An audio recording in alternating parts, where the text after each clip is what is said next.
सभी को जय मसीह की। परमेश्वर का धन्यवाद हो इस सुंदर समय के लिए। मैं परमेश्वर का धन्यवाद देते हैं और परमेश्वर ने जो वह मुझे वचन दिया है उस वचन को मैं आपके सामने आपके सम्मुख लेकर आता हूं, ताकि परमेश्वर हम सबसे बातें करें और इस वचन के द्वारा हमारे जीवन आशीषित हो।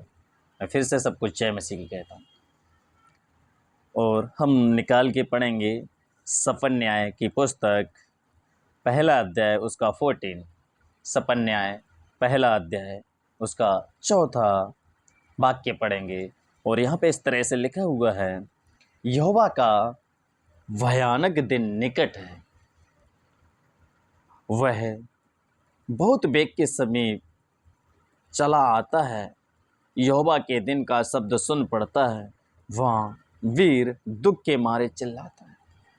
परमेश्वर का धन्यवाद हो। अभी हमने पहला अध्याय सपन न्याय का पहला अध्याय और 14वीं वाक्य को हमने पढ़ा है और यहाँ पे इस तरह से लिखा हुआ है, यहोवा का भयानक दिन निकट है, वह बहुत बेग से समीप चला आता है। परमेश्वर का धन्यवाद हो इस सुंदर समय के लिए, सुंदर वचन के लिए। मेरे प्रियो, मेरे अजीजों, परमेश्वर का अब समय निकट है। वो समय, वो दिन क्या है, निकट चला आ रहा है। बेग के समान यानी रफ्तार में, तेजी से वो समय हमारे जीवनों में, हमारे हल करीब चला आता है। समीप मतलब एक करीब, नज़दीक। समय इतना अब निकट है खुदावंद का आने का, उसका रोष भड़कने का, अपने क्रोध को इस पृथ्वी के ऊपर लाने का। क्योंकि अभी तक लोग खुदावंद को अच्छे से नहीं जान पाए हैं और कुछ लोग तो खुदा को जानते भी हैं परंतु उसके नज़दीक नहीं रहते, उसकी उपस्थिति में नहीं रहते हैं। मेरे प्रियो, वो दिन बहुत भयानक दिन है, जो आने वाला दिन है वो बहुत, उसका हम व्याख्या भी नहीं कर सकते। उसकी हमारे पास उस आने वाली, होने वाली घटना के विषय में शब्द भी हमारे पास नहीं है। इसलिए अभी आपको सचेत होने का आपके पास अभी अवसर है। आपको खुदा के पास लौट आने का शब्द अभी जो मैं एक शब्द दे रहा हूँ या कह रहा हूँ या खुदा मुझे दे रहा है, उस शब्द को ग्रहण करके आपको अपने खुदा यानी जीवित परमेश्वर प्रभु यीशु मसीह के पास लौट आना है। आपको खुदा के नज़दीक आना, क्योंकि समय जो आने वाला है वो भयानक है। वो हमारे सहने से भी परे होगा। वो बहुत खतरनाक समय आने वाला है। इसलिए क्योंकि वो समय, कहते हैं परमेश्वर का वचन के अनुसार, यहोवा का भयानक दिन निकट है।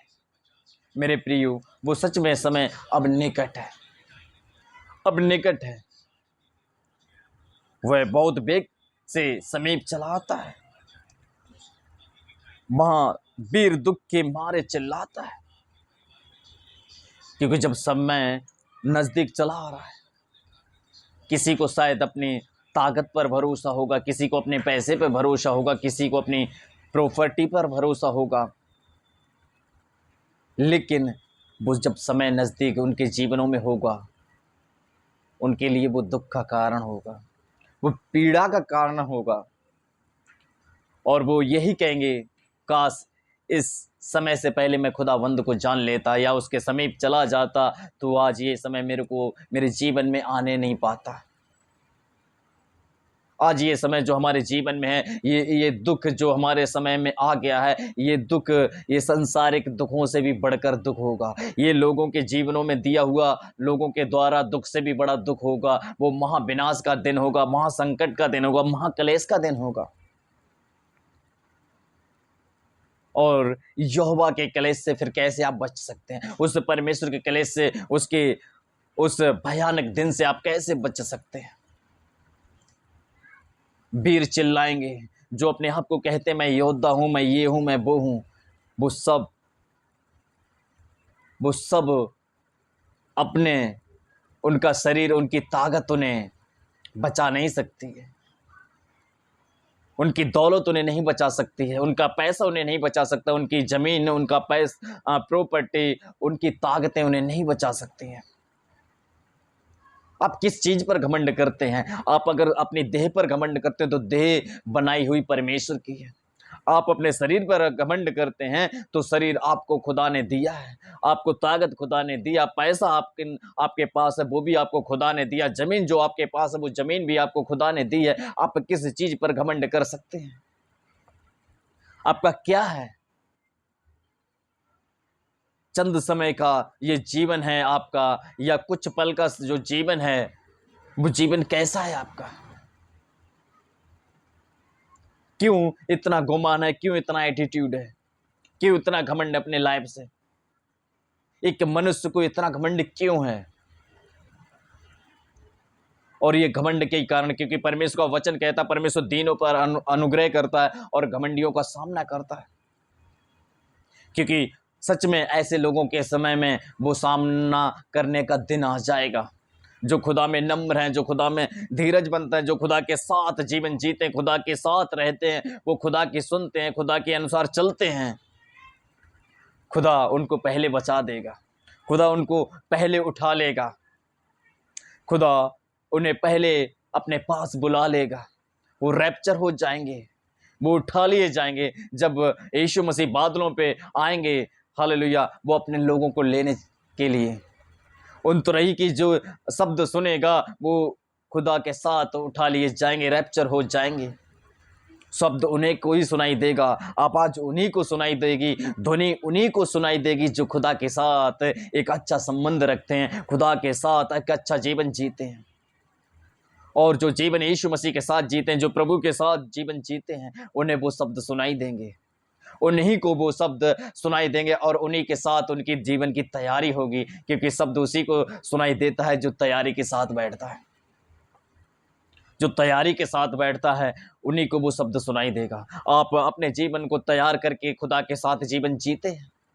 आपको इस बात का रहता है इंतज़ार कि खुदा मैं हर पल तैयार हूँ, जब चाहे तब तू मुझे लेकर जा सकता है। ये इस तरह का आप जीवन एक जी पा रहे हैं, क्योंकि वो भयानक दिन, वो खतरनाक दिन, वो डेंजरस दिन आने वाला है। उस दिन से आपको बचने के लिए, उस दिन से बचने के लिए हालेलुया अभी भी आपके पास समय है। जो समय आपके पास है, क्योंकि समय निकट आ गया है, समय अब नज़दीक है, क्योंकि पता नहीं क्षण भर में कुछ भी कभी भी खुदा का हालेलुया बादलों पर आगमन हो सकता है। वो कभी भी अपने लोगों को हालेलुया रैप्चर कर सकता है, उठा सकता है।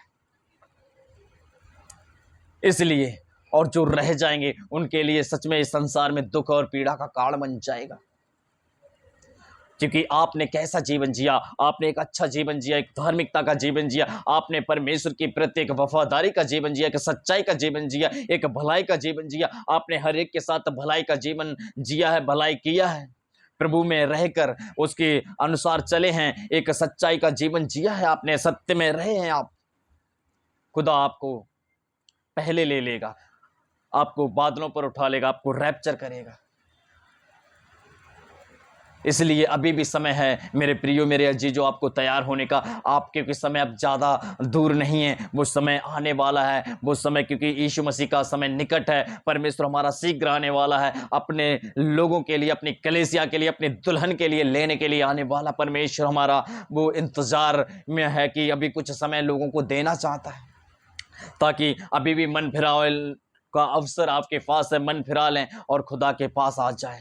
खुदा से कहें मैं प्रभु तैयार हूँ, मैं तैयार हूँ। मैं अपनी ताकत पर घमंड नहीं करता हूँ, मैं अपने दौलत पर घमंड नहीं करता हूँ, मैं अपनी बुद्धि पर घमंड नहीं करता हूँ, मेरे पास किसी भी चीज़ का कोई घमंड नहीं है। मुझे पता है हालेलुया, क्योंकि तू घमंडियों का सामना करता है, दीनों पर अनुग्रह करता है। लेकिन प्रभु मैं दीन होकर आपके हजूरी में आता हूँ, आपके चरणों में आता हूँ, क्योंकि मुझे पता है, क्योंकि ये हमारा इस ज़मीन का जो जीवन है, इस जहान का जो जीवन है वो कुछ समय का है, क्योंकि हम यहाँ के परदेसी हैं, क्योंकि हमारा देश, हमारा जो चिरस्थायी घर है वो हमारा स्वर्ग में है, वो हमारे परमेश्वर के पास है, वो शियोन देश है।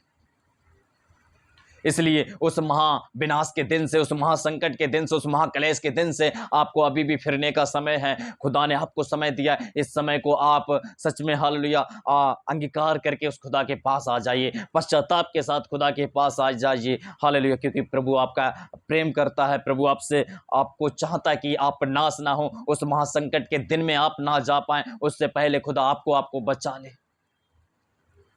इसलिए मेरे प्रियो, आपको खुदा के पास वापस आना है। मैं यही कहना चाहता हूं कि उस महासंकट के दिन से आपको बचने के लिए अभी भी समय है, खुदा के पास आने के लिए, यीशु मसीह के पास आने के लिए, यीशु मसीह के पास आप आ जाइए। मैं यही कहना चाहता हूं कि सच में हमें कोई दौलत नहीं बचा सकती, कोई शोहरत नहीं बचा सकती है, हमारी ऐश मौज हमें नहीं बचा सकती है, हमारे हालेलुया हमारी ताकतें नहीं बचा सकती है, हमारा सौदा हमें नहीं बचा सकता है। उस महासंकट के दिन से हमें बचाने वाला तो सिर्फ यीशु मसीह है। इसलिए यीशु के पास आ जाइए। मैं यही कहना चाहता हूँ और इन शब्दों को यहीं विराम देता हूँ। प्रभु सबको आशीष करे, सबको जय मसीह की।